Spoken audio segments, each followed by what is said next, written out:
94, ela serve como uma introdução às perguntas que vêm subsequentes. A 95, ela fala dessa utilidade da lei moral para todos os homens, ou seja, tanto crentes como descrentes, tanto aqueles que já foram gerados como aqueles que não foram gerados.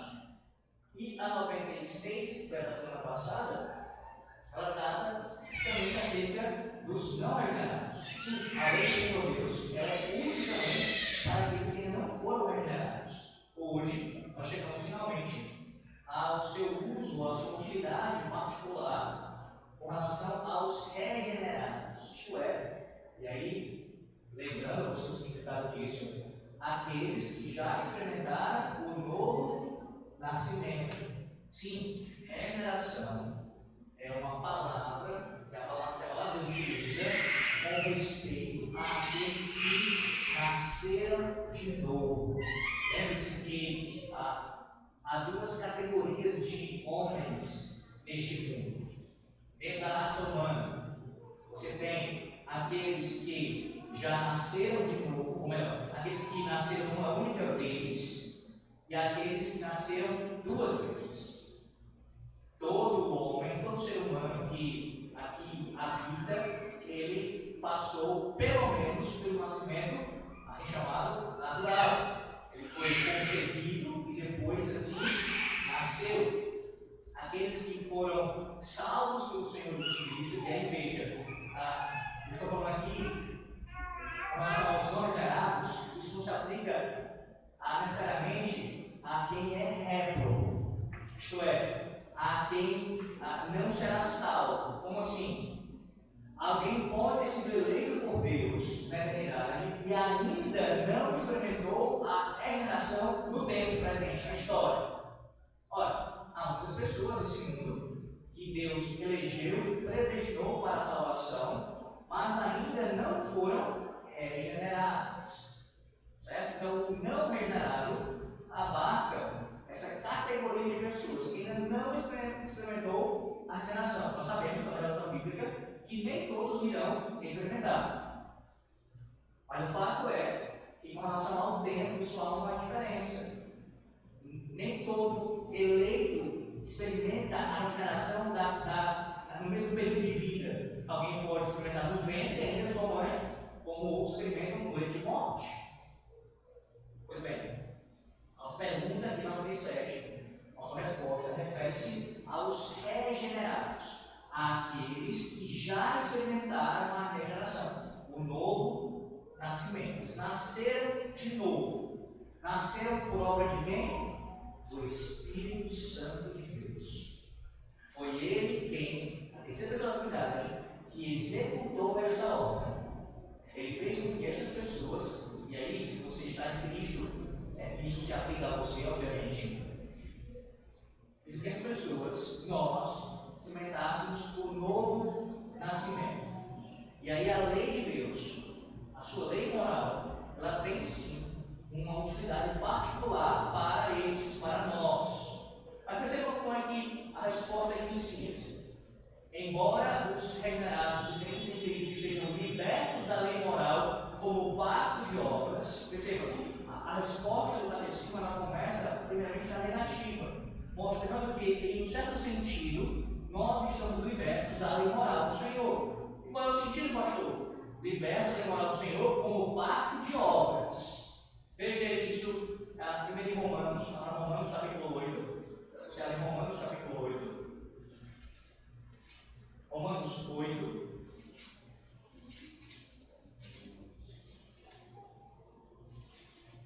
Versículo número 14, diz assim: pois todos os que são guiados pelo Espírito de Deus são filhos de Deus. Aí volte um pouco para Romanos ainda, capítulo 7, versículo 3 até o versículo 6. Romanos 7, 3 ao 6, diz assim: de sorte que será considerada adúltera se viver no meu marido unir-se com outro homem. Porém, se morrer o marido, será livre da lei e não será adúltera se contrair umas núpcias. Assim, meus irmãos, também vós morrestes relativamente à lei, por meio do corpo de Cristo, para pertencerdes a outro, a saber, aquele que ressuscitou dentre os mortos, a fim de que frutifiquemos para Deus. Porque quando vivíamos segundo a carne, as paixões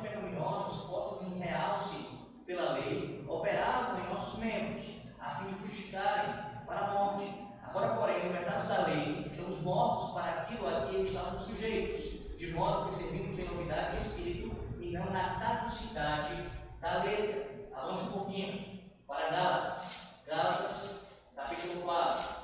Gálatas, capítulo de número 4. Veja, versículos 4 e 5. Assim, palavra do Senhor.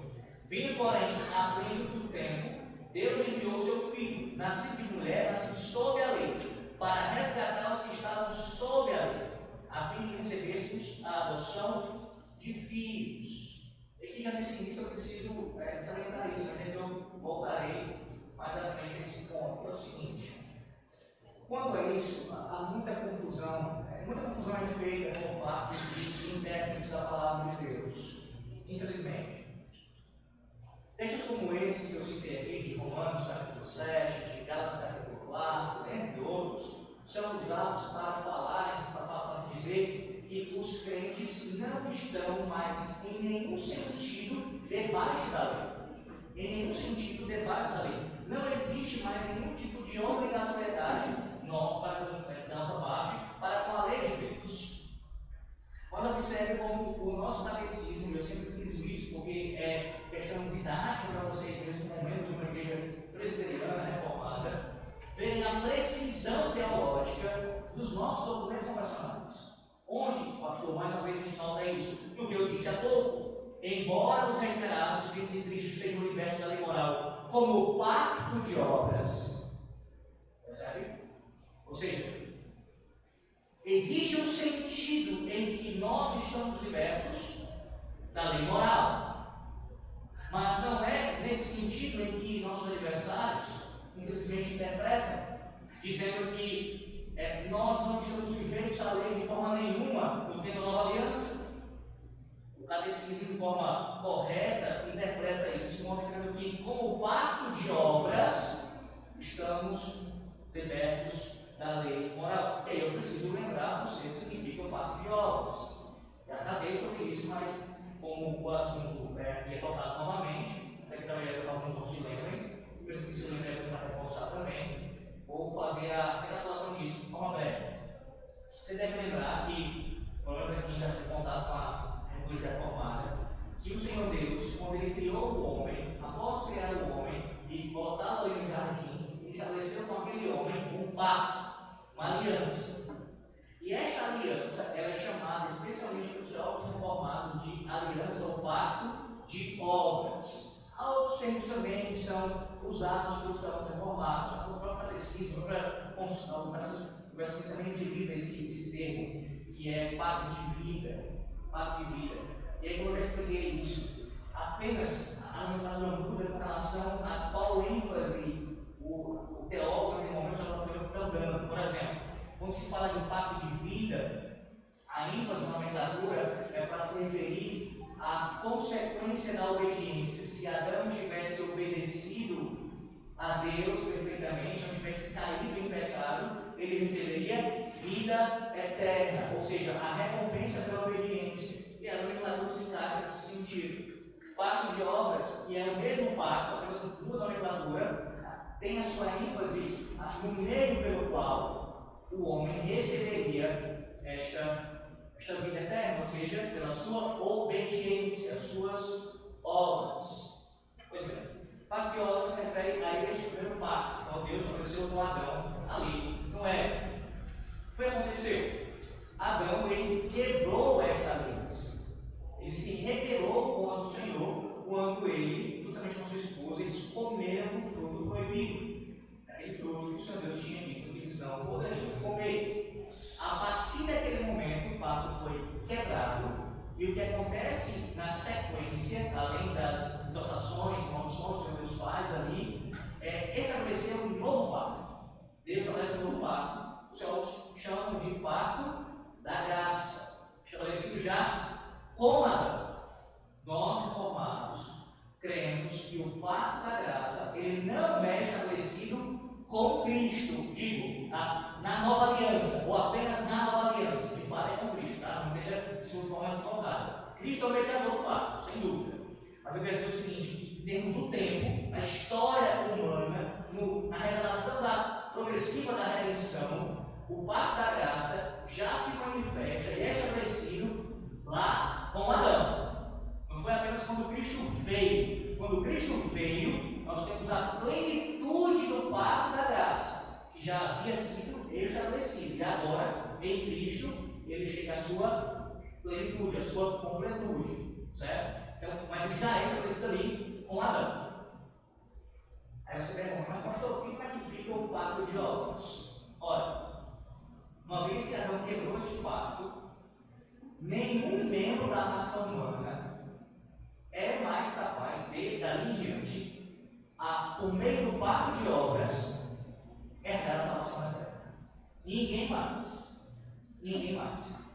Então, nesse sentido, nós estamos libertos da lei, esse é o libertos da lei como pacto de obras. Significa isso as palavras? Significa que nós, ou melhor, de nós, não é requerido que nós obedeçamos à lei de Deus para alcançarmos a salvação. Por quê?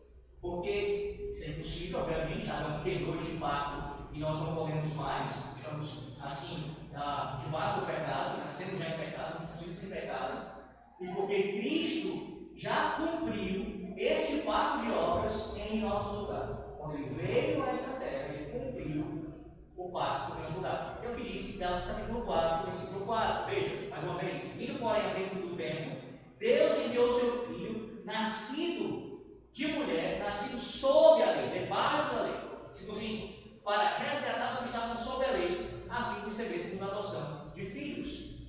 Colocando de maneira aqui, Paulo está dizendo o seguinte, que a obediência de Cristo, desde a concepção do ventre de Maria até a sua morte, todo aquele processo de obediência à lei de Deus, ou seja, ter que se colocar debaixo da lei de Deus, em nosso lugar, tomando-se nosso lugar, sendo nosso mediador, ele obedece, cumpre o que era de nós exigido, e assim herda para nós a salvação, nos resgata da lei. Aí você diz assim, mas pastor, não dá a ideia de que ele está nos resgatando da lei, nos tirando completamente dela. Não, é no sentido condenatório. Esse é o sentido aqui. Nós não seremos mais condenados pela lei de Deus. Ela não tem mais poder para nos condenar àqueles que já são regenerados, que estão em Cristo. Por quê? Porque Cristo, a cumprir nosso lugar, recebeu sobre si mesmo a condenação que era para nós. E o que a gente recebe? A adoção de filhos. Somos agora adotados por Deus Pai, através de Cristo, seu Filho unigênito. Percebe? Eu já preguei aqui em outros momentos a troca bendita que o Senhor Deus graciosa fez. Aqui é Cristo no nosso lugar. E nós, assim, somos recebidos pelo Pai por meio dele. Então, essa é a ideia. Mais uma vez, está bem claro. Nós somos libertos da lei moral como pacto de obras. Sendo bem claro. Não seremos mais condenados pela nossa desobediência à lei de Deus. Não seremos. E não somos cobrados para obedecermos à lei de Deus, no sentido de, por meio dela, alcançarmos a salvação. Isso é impossível e Cristo já o fez em nosso lugar. Irmãos, é por causa dessa má interpretação, e aí, especialmente com o apóstolo Paulo, não apenas ele, tá? Mas normalmente os textos são de Paulo, que são usados. A má interpretação de como Paulo usa a palavra lei em seus textos, em Romanos, em Gálatas, em outros textos também, que as pessoas acabam tendo uma maneira equivocada de entender a lei de Deus, o seu uso na nova aliança. Continuando aqui. Nosso comentarista, Johannes Gerardo Souza, ele faz uma pergunta interessante, diz o seguinte: que termo usa-se para descrever o tipo de religião que procura adquirir a vida eterna pela obediência pessoal à lei moral? Ele diz legalismo, também chamado de moralismo, e cita o exemplo dos fariseus como os dias de Cristo ali, os principais legalistas dos fariseus. Ele levanta a pergunta, diz assim: o que há de errado com o legalismo? Perceba a definição que dá aqui, interessante, do legalismo. Diz assim: o legalismo é pouco demais e tarde demais.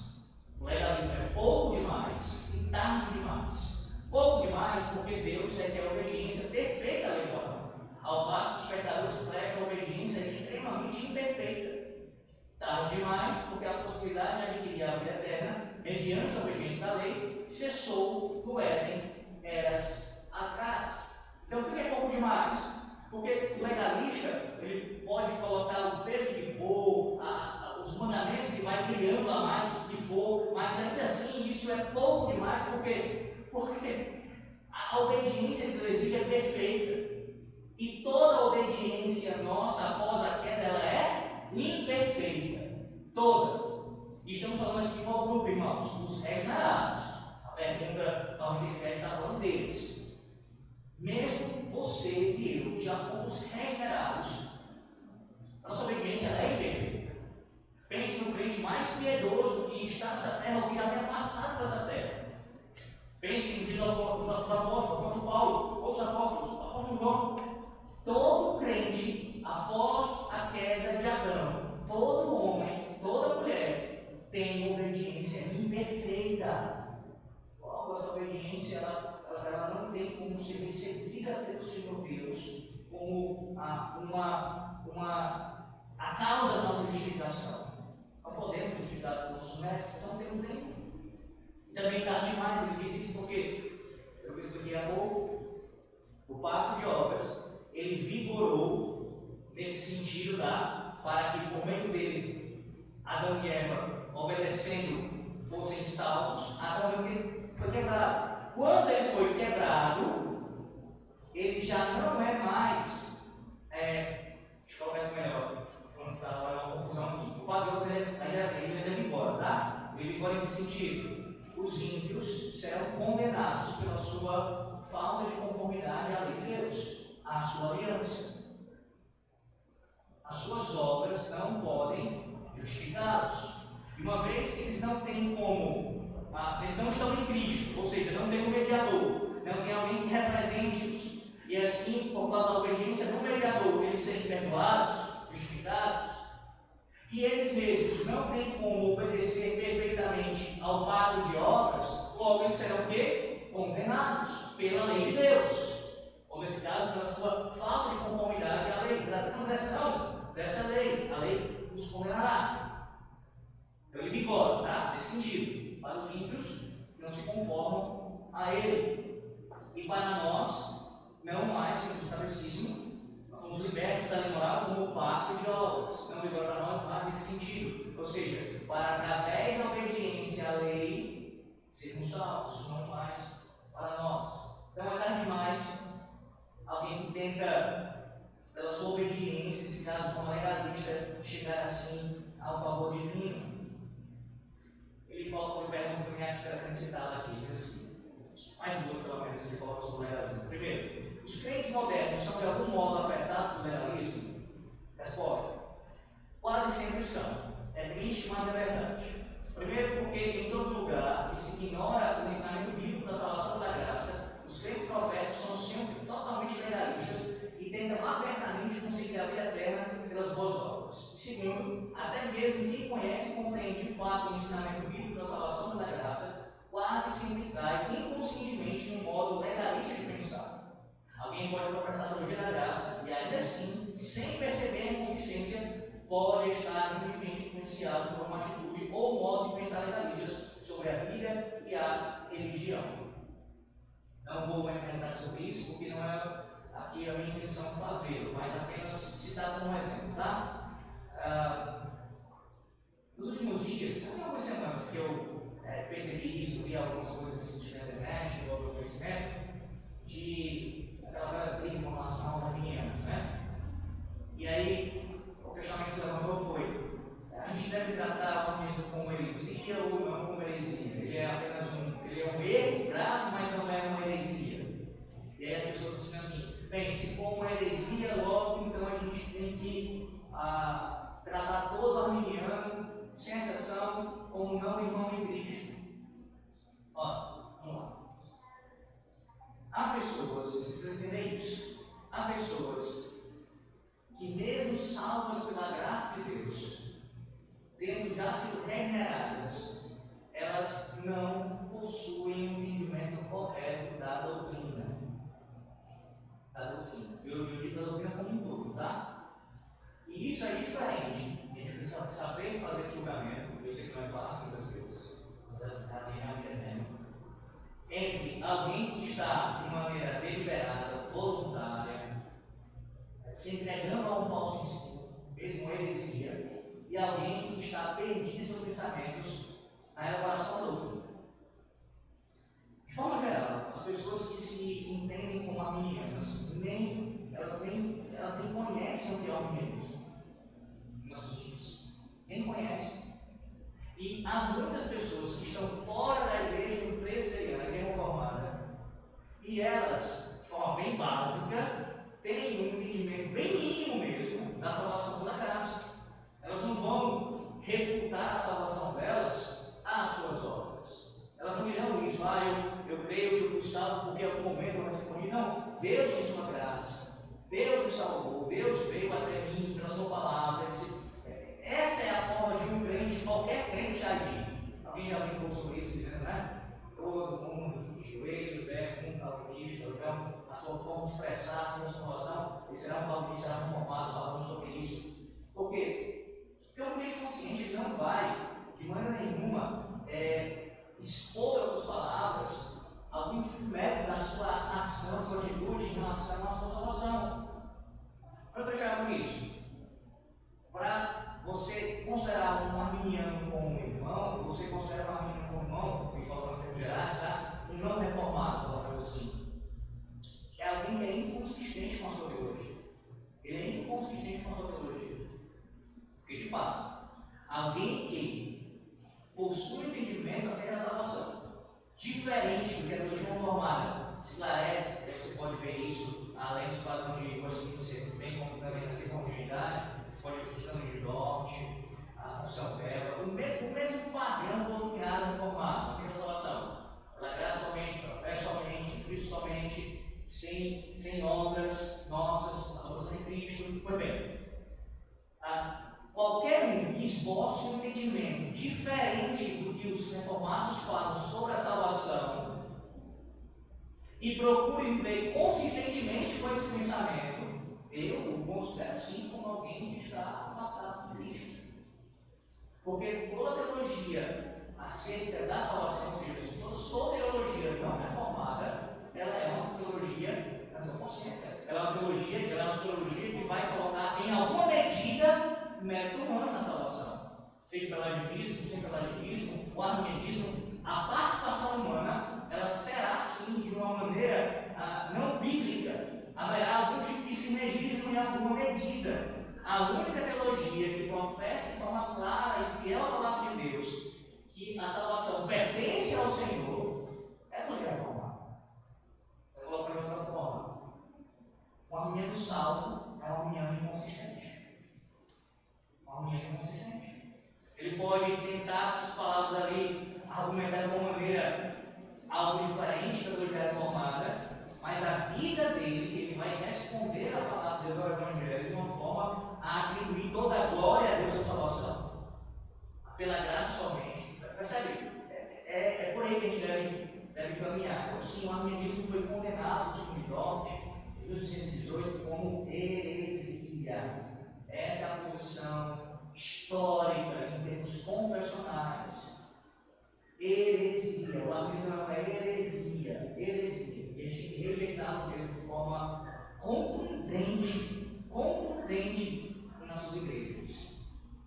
Mas eu não posso afirmar, e aí é um outro extremo, eu afirmar que todos que não fazem parte de uma igreja reformada, fazem parte de uma outra igreja que não é reformada, e até estão na igreja reformada, mas que não tem a compreensão detalhada e profunda de como a salvação acontece, todos estes estão condenados. Não posso afirmar isso, olha, porque isso é extrapolar o que a palavra de Deus diz. A palavra de Deus diz que é salvo aquele que confessa o nome do Senhor Jesus Cristo como seu único, suficiente Salvador. Se isso é feito de maneira sincera no coração, em verdade, com fé verdadeira, na pessoa de Cristo, confiando nele como seu único Salvador, sabendo que todos os méritos são dele, a obra que quem fez foi ele, que confia no seu sangue derramado, que sabe que foi ele que limpou os pecados. Quem faz isso, quem tem essa confissão verdadeira no seu coração, essa fé verdadeira em Cristo, de fato é justificado. Perceba, ainda que ele não compreenda todos os trâmites, detalhes de como a salvação acontece. O que é diferente de alguém que nega isso abertamente, tá? E diz de forma racional o inimigo da mulher reformada, como tem visto por aí também, falsos mestres arminianos. Outra pergunta levanta: qual a cura para o legalismo? Resposta: curiosidade. A compreensão do total fracasso e inutilidade do legalismo. E segundo, uma profunda compreensão aliada à experiência pessoal do ensino bíblico da salvação pela graça. Veja, primeiro porque precisa compreender o fracasso e a inutilidade do legalismo pela própria palavra de Deus. Como assim? Quando você observa, tanto no Antigo Testamento como no Novo Testamento, toda vez que alguém ou um grupo tentou agir de forma legalista com relação à palavra de Deus, você percebe os frutos que isso, no caso, os frutos que isso foram vindo das pessoas, né? Sempre hipocrisia, uma vida de, na verdade, de rebelião à palavra de Deus, apenas um comportamento de tentar se conformar externamente à lei. Vocês ouviram que o sermão há muito tempo, também do Levi, pregado em Isaías, capítulo 1, onde vocês ouviram ali, vocês devem lembrar, esse texto muito conhecido, capítulo 1, acho que o versículo 10, versículo 20, e o Senhor, pelo profeta, ele condena o que o povo estava fazendo. E não era, a condenação ali não é por causa do culto em si. É claro que não, Deus ordenou o culto, Deus ordenou os organizamentos da antiga aliança. Eles estavam certos em fazer, em executar aqueles elementos. A questão não era essa. É porque havia hipocrisia. Eles faziam aquilo apenas externamente. Aplicando os nossos dias. É alguém vir à igreja, ao culto solene do domingo do Senhor, e essa pessoa, ela está ali, aparentemente, de forma externa, ouvindo a palavra, sendo livre, pregada, ela participa dos sacramentos, ela canta os salmos, ela ora ali, está o tempo ali, externamente, se moldando ao que está acontecendo. Mas o coração está distante do Senhor, longe do Senhor. Uma vida que internamente é completamente distante do Senhor. E ele tenta demonstrar de forma externa para as pessoas que estão vendo, principalmente seus irmãos, que ele é um crente, mas na verdade está afastado do Senhor. Esse é um importa, é um fruto maligno do legalismo.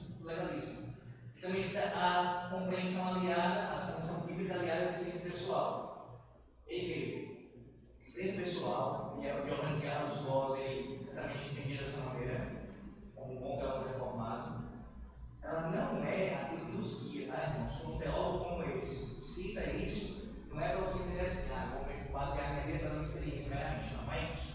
Só que nós reformados não anulamos a experiência pessoal. A gente não faz isso. A gente não faz, agir como os carismáticos, pentecostais, que tomam a experiência como a norma e como o padrão mesmo para a vida na vida deles, mas de outras pessoas. Não. A experiência pessoal, ela não deve ser anulada, mas lembrando, ela deve ser guiada pela palavra de Deus. Então, a minha experiência pessoal deve revelar o que a palavra de Deus já afirma. Nesse contexto que concede, então, a palavra de Deus já condena claramente o legalismo. E já dá vários exemplos, nos dois testamentos, de um quão terrível e pecaminoso é o legalismo. E aí, quando você observa isso, também é verdade desarada, ok, você crê nisso é suficiente. E aí, quando você olha para a sua vida, a aplicação disso, e percebe toda inutilidade, todo fracasso que é você tentar obedecer à lei de Deus e confiar na sua obediência. Você sabe disso, como crente em Cristo Jesus. Você sabe disso. Nós sabemos disso. Quantas vezes, durante um dia só, nós quebramos os mandamentos do Senhor Deus? Os 10 mandamentos. Quantas vezes a gente está ali se preparando, por exemplo, para o Senhor, de Deus deve ser feito, preparação, mas até durante a preparação a gente já percebe comportamentos ou pensamentos ou coisas que vêm à nossa mente que são pecaminosas. Então você sabe, pela sua experiência, que você não tem como obedecer a lei de Deus perfeitamente. Então, nesse sentido, a tua experiência ela serve como mais um eco dessa verdade. Agora vamos para 1 João. 1 João, capítulo 4, versículo 18. 1 João, capítulo 4, versículo 18. Antes de você ler, deixa eu ler a sequência da resposta. Nós falamos de papiobras, e a sequência diz: de sorte que por ela não são nem justificados, nem condenados, ou seja, pela obediência à lei moral de Deus, gerados. Além das utilidades gerais que são comuns a eles e a todos os homens, que a gente já viu, certo? Uma utilidade geral. É particularmente útil para demonstrar o quanto são devedores a Cristo, por haverem cumprido, suportando a noção da lei no lugar deles e para o bem deles. Vá agora para 1 João, como eu falei, capítulo 4, versículo 18. Pode ler. O amor não há temor. Antes do perfeito amor lança fora o temor, porque o temor tem consigo a pena, e o que teme não é perfeito em amor. E a dos outros é como é que a gente pergunta: o crente deve ter medo de pecar por causa do risco da condenação? Não. E essa, baseado nesse texto aí, isso é algo que nós não precisamos de forma estranha, mas veja qual é o pressuposto. Eu estou em Cristo. Cristo obedeceu em meu lugar e sofreu sobre si a condenação que era para mim. Então não devo ter medo da condenação, porque Cristo já recebeu em meu lugar. Em meu lugar. Sim, isso passa diretamente por uma doutrina que a nossa própria Constituição de Fé, ela esboça, ela trata dessa doutrina, que é a doutrina da certeza da salvação. Sim, estão ligadas as duas coisas. Você só pode só pode estar na condição de não ter medo de pecar, no sentido de isso vai me levar à condenação eterna, se você anteriormente tiver certeza da sua salvação. Se você tem certeza da sua salvação, veja essa lógica.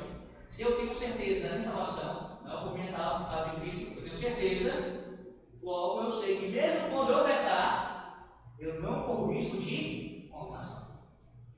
Por quê? Porque Cristo sofreu a condenação em meu lugar. Então, por que o crente deveria ter medo de pecar? Ora, porque você não quer ofender a santidade do Altíssimo. Esse é o motivo mais básico. Você sabe que Deus se ofende com o pecado. Deus é ofendido pelo seu pecado. Por ser o Criador e ser o seu Redentor. O Santo de Israel. Então você não quer pecar contra ele. Você o ama. Você o adora. Você anseia pela sua presença. Você quer ter uma comunhão com ele cada vez mais profunda. Logo você sabe que você peca contra ele. Por mais que isso não levará à condenação eterna, isso naquele momento, naquela situação ali, você causou uma ofensa ao Senhor, seu Deus, seu Pai. E isso, veja, não tem forma de falar que eu vou dizer para você. Você se sente sujo naquele momento. Por mais que você entenda que em Cristo você tem comunhão com Ele, acesso livre, e você não deve correr para longe dele, como nós normalmente fazemos, como Adão fez, essa é a sua sensação inicial. Você fica: eu não posso orar, eu não posso, devo, porque eu sou sujo. Você sente isso. Você ofendeu os seus Deus. Você não deveria fazer isso, tá? Você deve correr para os seus braços, ficar mais longe, se ajoelhar, pedir perdão, confessar, e assim confiar no que só Deus consegue. Seu arrependimento, seu verdadeiro que Jesus declara. Mas essa sensação, a gente não quer ofender o nosso Deus, Ele é santo. É santo. Outra questão também, ainda aqui no nosso catecismo, é particularmente útil para demonstrar o quanto são devedores a Cristo. Abra sua Bíblia agora em Gálatas 3, por favor, Gálatas 3, versículo 13 e 14. 13 e 14. Observe, quando você lê, a lei moral mostra ao crente o quanto ele deve estar obrigado a Cristo. Ele cumpriu as exigências injustiça da lei e suportou o seu castigo em lugar dele. Gálatas 3, 13 e 14. Cristo nos resgatou da maldição da lei, fazendo-se maldição por nós, porque está escrito: maldito todo aquele que for pendurado no madeiro, para que a bênção de Abraão chegasse aos gentios por Jesus Cristo, para que pela fé nós recebamos a promessa do Espírito. Agora, Lucas 1, versículos 68 e 69. Lucas 1, 68 e 69. E depois os versículos 74 e 75. Então, 68 e 69, depois 74 e 75. E Lucas 1. Bendito o Senhor Deus de Israel, porque visitou e remiu o seu povo, e nos levantou uma salvação poderosa na casa de Davi, seu servo, de conceder-nos que, libertados da mão de nossos inimigos, serviríamos sem temor, em santidade e justiça perante Ele, todos os dias da nossa vida. Sério, a lei do Senhor é útil para nós, primeiro, porque nos mostra o quanto nós somos devedores a Cristo, e isso deveria ser algo que para nós, deveria ressoar os ouvidos, nossas mentes diariamente. Você olha para a lei do seu padrão altíssimo ali, que revela o caráter santo do nosso Deus, e uma vez que você contempla e sabe dela, sua natureza, e você sabe que a sua vida não se conforma a ela perfeitamente, isso deve servir a você lembrar: eu sou devedor ao meu Cristo, porque se Ele não cumpre em meu lugar, eu jamais poderia fazê-lo. Para ver ele cumprir e suportar a maldição da lei no lugar deles, para o bem deles, e assim nos levar a ser mais agradecidos e a manifestar a gratidão do maior zelo em se conformarem a ela como a sua regra de obediência, ou seja, ela é útil para nós para nos levar a uma maior gratidão para com o nosso Cristo, até mesmo um apreço para a sua pessoa. Você tem consciência disso? Eu não sei como você está nessa noite, você tem consciência disso? Do quanto nós deveríamos sermos gratos ao nosso Senhor Jesus Cristo pela sua obediência à lei do Senhor Deus. Gratos, de verdade gratos. Essa é como eu já falei sobre isso em outros momentos, a ingratidão é um dos pecados mais terríveis que existe. É você demonstrar e reconhecer o que o outro fez por você. Nesse caso, o próprio Deus Filho fez por você o que você seria incapaz de fazer. Então, a sua gratidão, ela tem que ser literalmente eterna. Gratidão eterna. Quando você olha para o decálogo dessa terra, você deve ver nele, uma das razões de obedecê-lo é a sua gratidão para com o Senhor. Gratidão. Lembre-se de Êxodo capítulo 20, quando ele é formalmente entregue o decálogo. O povo já havia experimentado a redenção. E que, claro, ele, referindo ao que Deus fez no Egito, tirando aquele povo do Egito, libertando do jugo de Faraó. E depois da redenção é que Deus entrega formalmente, de forma solene, a sua lei, gravada em pedras, ao seu povo. A lei é entregue após a redenção. O povo já estava, nesse sentido, salvo. E agora recebe a lei para quê, irmãos?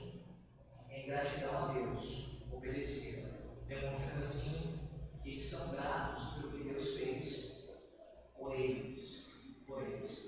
Perceba também que a lei é útil para nós, gerados, como um meio de santificação. Um meio de santificação.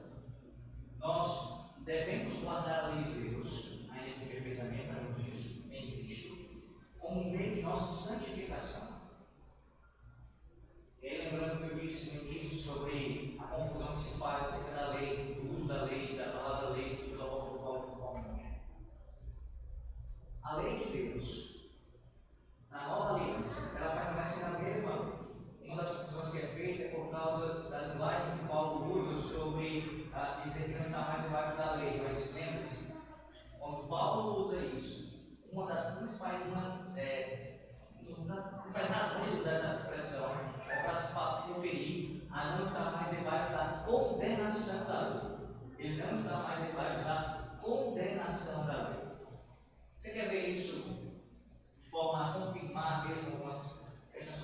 Veja primeiro 1 João capítulo 1, versículo 8. 1 João capítulo 1, versículo 8. 1 João 1, versículo 8.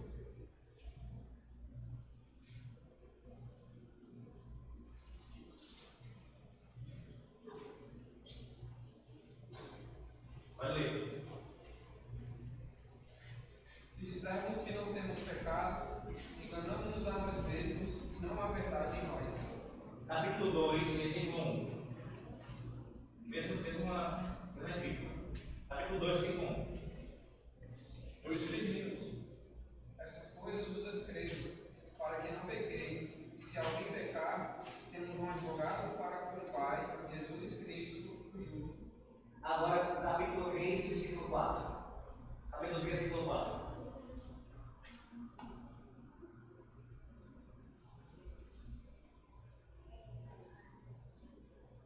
Pode ler.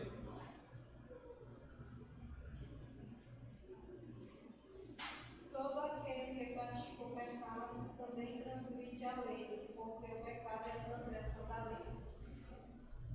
Essa fala do apóstolo João, inspirada no seu discípulo, ela derruba qualquer tipo de argumento contrário à lei de Deus na nova aliança, na sua continuidade.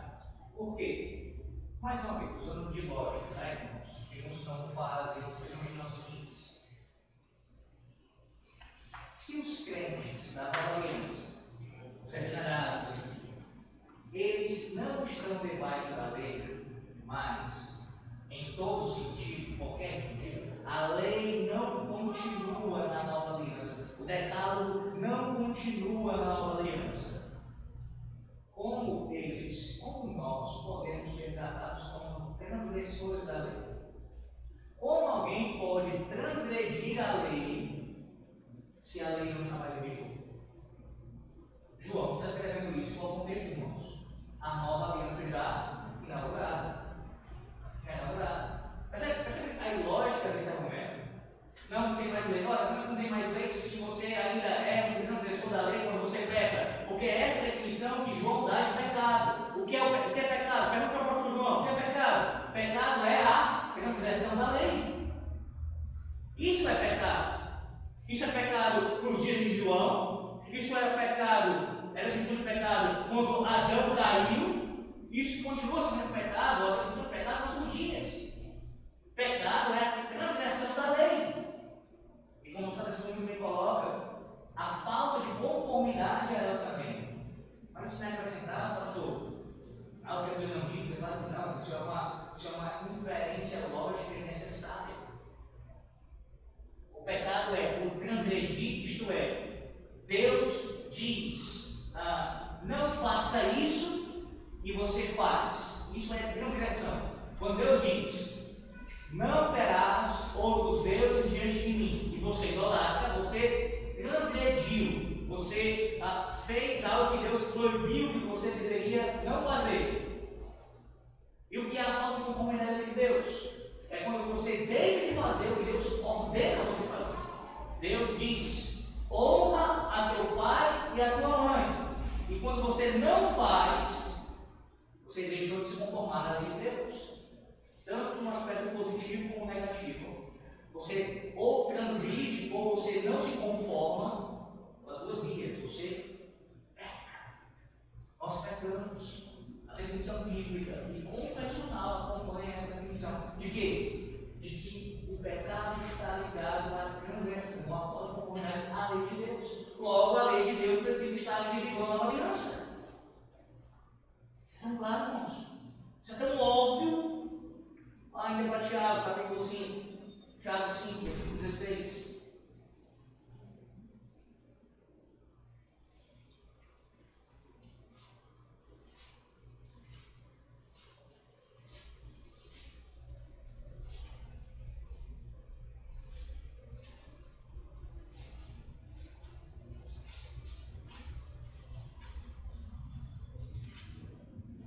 Tiago 5,16.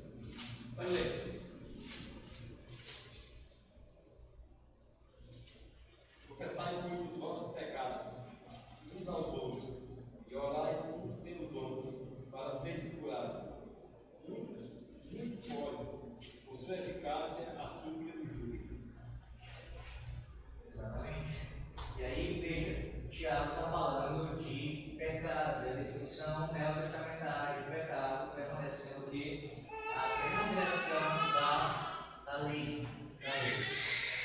outra questão importante ainda. 1 Coríntios, essa questão da lei de Nova Aliança, tá? 1 Coríntios, capítulo 9, 1 Coríntios 9, versículos de 19 a 21. Lerei aqui. 1 Coríntios 9, do 19 ao 21. Porque sendo livre de todos, fiz-me escravo de todos, a fim de ganhar o maior número possível. Procedi para com os judeus como judeu, a fim de ganhar os judeus. Para os que vivem sob o regime da lei, como se houvesse assim vivesse. Para nós que vivem debaixo da lei, embora não esteja eu debaixo da lei. Aos sem lei, como se eu mesmo fosse. Não estando sem lei para com Deus, mas debaixo da lei de Cristo, para ganhar os que vivem fora do regime da lei. E aqui, essa expressão, lei de Cristo, ela é infelizmente deturpada por vários nossos dias, inclusive até teólogos mesmo, interpretam de forma equivocada a lei de Cristo aqui. Não são poucos que entendem lei de Cristo aqui mencionada como uma lei diferente do que o decálogo expressa, o que foi revelado no julgamento sobre a lei do Senhor, lá em Êxodo 20 e Deuteronômio capítulo 12. A lei de Cristo é uma outra lei. E para você chegar a essa conclusão, você vai ter alguns problemas para chegar a essa conclusão. Algumas coisas têm que ser derrubadas no caminho. Por exemplo, é necessário que haja uma interpretação diferente, de forma também errada, acerca do que Cristo fez no Sermão do Monte, em Mateus 5, 6 e 7. Quem interpreta a lei de Cristo como sendo uma lei distinta do decálogo, ele precisa fazer esse cumprimento já ali também em Mateus 5, 6 e 7. Por quê? Porque Mateus 5, 6 e 7, no Sermão do Monte, o que Cristo está fazendo não é trazer uma nova lei, ou então dar um entendimento diferente da lei. O que Cristo está fazendo em Mateus 5, 6 e 7, na verdade, é a interpretação correta e fiel da lei. Enquanto aqueles homens, por vezes, estavam interpretando a lei somente de acordo com os seus próprios desejos, sua forma de entender pessoalmente, até mesmo limitando a lei de Deus a comportamentos externos, Cristo mostra que a lei do Senhor Deus, a sua própria lei, ela também prescruta o próprio coração humano, esquadrinha o coração humano. E não apenas externamente, mas internamente, todo homem é devedor a Deus e deve cumprir a lei de Deus. Logo, não é suficiente você não ter, como ele vai dizer, não ter assassinado alguém, tirado a sua vida fisicamente. Se você matou, se você odiou no seu coração, você já cometeu assassinato. Então isso não é diferente do que o decálogo ensinava. Isso já era ensinado, já estava inserido na própria lei de Deus, lá no Antigo Testamento. Mas aqueles homens de Cristo estavam dando uma interpretação que ficava aquém desse entendimento. E Cristo, como não apenas um legislador, mas também como intérprete, ele estava mostrando o que o texto de fato significa. Aplicando assim de forma correta. Outra coisa, entender lei de Cristo diferente de lei, o decálogo, os mandamentos, também coloca as pessoas da Santíssima Trindade em choque. Ainda que quem fale isso não tenha a intenção de fazê-lo, mas essa é a consequência. Ora, quem foi que deu a lei a Moisés? Quem foi que entregou a lei ao seu povo na antiga aliança? Lembre-se, foi Yahvé, o Deus do pacto.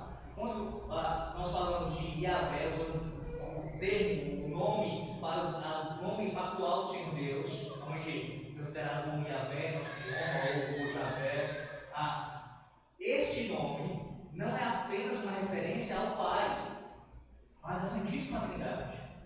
O Deus triuno é Yahvé, o Deus da aliança, o Pai, o Filho e o Espírito Santo. No Novo Testamento, a palavra, ou melhor, o título usado para o Senhor Jesus Cristo, para Cristo, muitas vezes no Novo Testamento, no grego, é o título Kyrios, que significa Senhor. E esse título Kyrios, Senhor, ele está diretamente conectado ao uso do nome pactual de Deus no Antigo Testamento, no hebraico, o tetragrama, Yahvé. Então diz, o nome se refere a 3 pessoas, é claro, e no Novo Testamento, a pessoa que mais tem a menção feita como Senhor é a própria Santa Trindade. Assim que ele, assim como o Pai, assim como o Espírito, é o Yahvé que entregou a sua lei lá no monte para o seu povo. Então, como é que é isso? Sendo ele aquele que é o legislador, o próprio autor da lei, que entregou a lei ao povo, agora traz uma lei diferente daquela lei.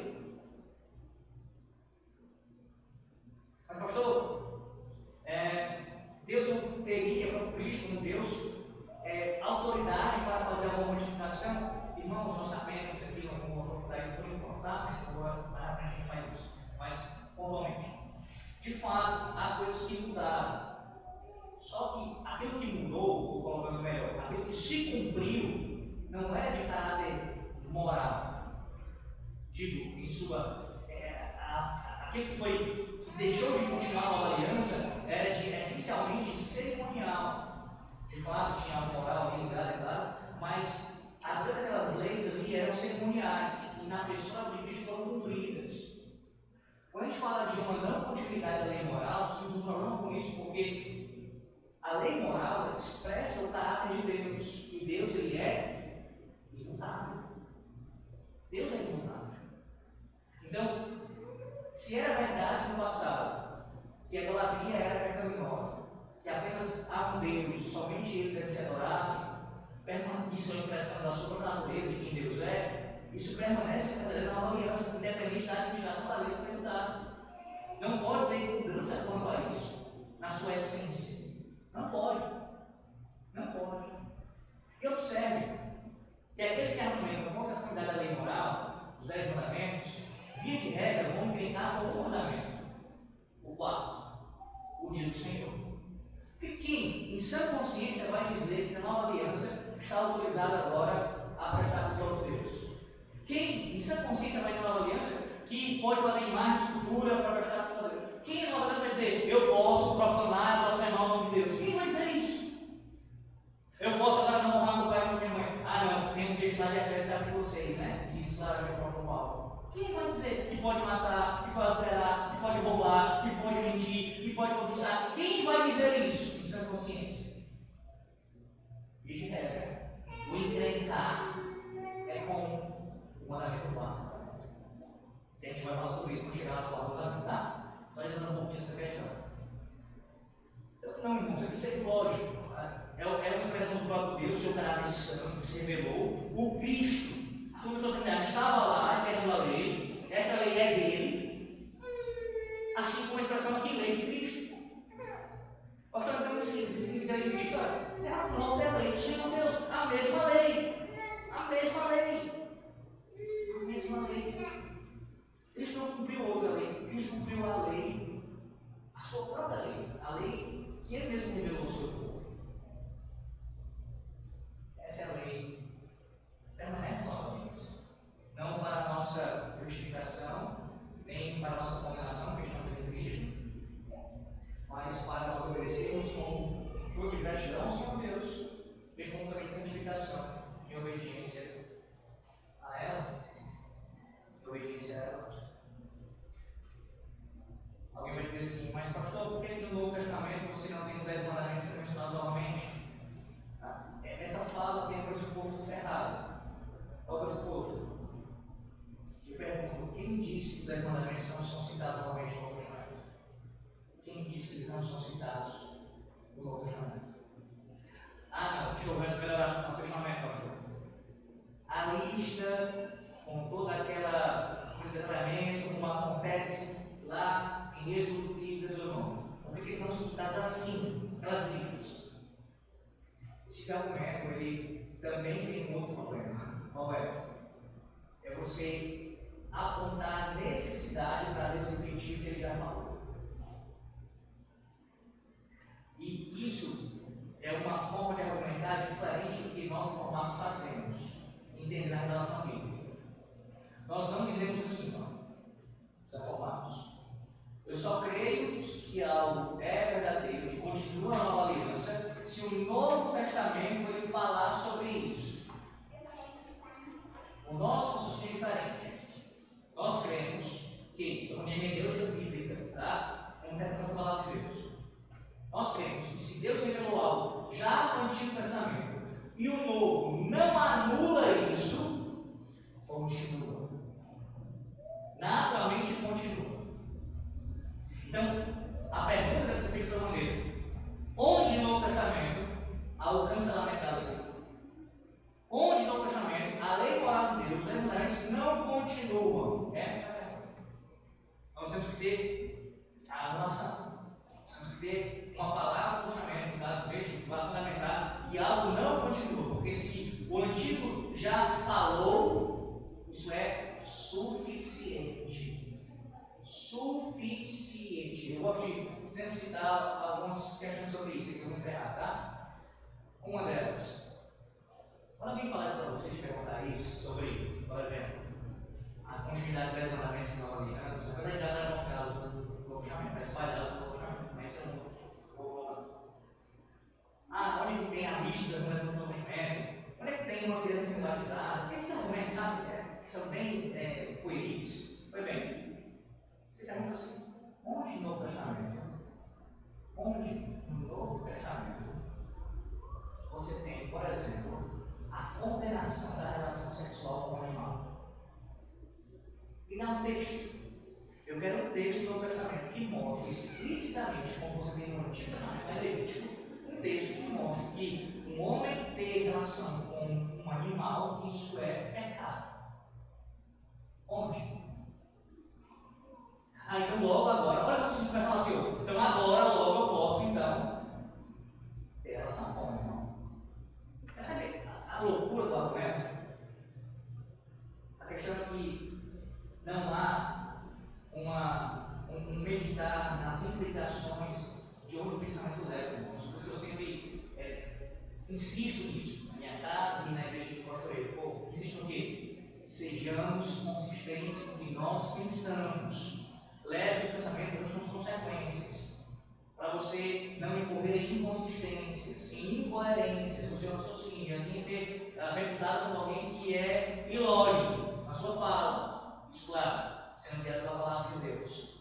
O esforço não é esse que eu disse, o esforço é: o Antigo já falou sobre isso, e falou. O Novo, em algum momento, mostra uma não continuidade, não mostra. Então, isso continua. Isso continua. Antigo e Novo Testamento são palavras de Deus, inspiradas pelo próprio Deus. Não pode fazer de confusão. Assombrados são os prejuízos. Esse é um que eu citei, tem outros, como por exemplo, você vai deixar de ter uma riqueza doutrinária profunda, que são da palavra de Deus, são contidos no Testamento, e que as pessoas se perdem achando que precisa o novo falar de uma maneira a replicar exatamente os mesmos termos que o Antigo já falou sobre isso. A lei do Senhor Deus, ela continua claramente e ela deve ser usada por nós, ela tem utilidade para nós, somos regenerados. Ora, se ela tem utilidade para todos os homens, tem utilidade para os não regenerados, quanto mais para aqueles que fazem parte desse ano, quanto mais para aqueles que são governados pelo Rei dos Reis e dos Senhores. Qual é o regimento? Qual é a constituição desse reino? Pergunte a aqueles que questionam. Qual é a lei? É a lei de Cristo, meu irmão. Pronto, é a lei de Cristo. A mesma lei que é a lei para Cristo. O Pai e o Filho. O Espírito Santo, por exemplo. Deram lá no Monte Sinai. Deus o abençoe e nos ajude assim. Guardamos sua lei, ainda que perfeitamente, mas com gratidão a Ele, para a nossa edificação.